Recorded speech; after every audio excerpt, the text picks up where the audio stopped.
സമൂഹത്തിൽ അവശത അനുഭവിക്കുന്നവരെ ചേർത്തുപിടിച്ച് അവസരോചിതമായി സഹായമെത്തിക്കാൻ മുന്നിട്ടിറങ്ങുന്നവർ സഞ്ചരിക്കുന്ന ദേവാലയങ്ങളെന്ന് സീറോ മലബാർ സഭ major archbishop Mar Raphael തട്ടിൽ.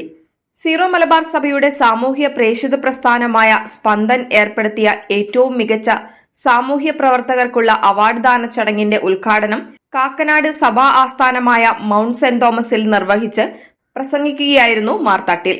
Commission chairman bishop Jose Chittooparambil അധ്യക്ഷത വഹിച്ചു.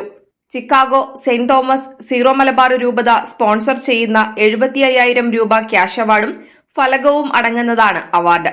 സോഷ്യൽ മിനിസ്ട്രി അവാർഡിന് രൂപതാ വൈദികരുടെ വിഭാഗത്തിൽ പാലാ രൂപതയിലെ ഫാദർ തോമസ് കിഴക്കേൽ, സന്യസ്ത വിഭാഗത്തിൽ ചങ്ങനാശ്ശേരി അതിരൂപതയിലെ ഏറ്റുമാനൂർ ആസ്ഥാനമായി പ്രവർത്തിക്കുന്ന അർച്ചന വിമൻസ് സെന്റർ സ്ഥാപക ഡയറക്ടർ മിസ് ത്രേസ്യാമ്മ മാത്യു, അൽമായരുടെ വിഭാഗത്തിൽ പാലക്കാട് രൂപതയിലെ കൊട്ടേക്കാട് പ്രവർത്തിച്ചുവരുന്ന Snehajwala trust president Sebastian NM എന്നിവർ അർഹരായി.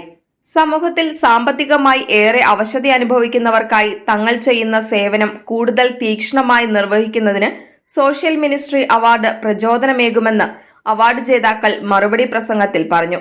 Spandan chief coordinator father Jacob Mavunkal സ്വാഗതവും സജോ ജോയി നന്ദിയും പറഞ്ഞു.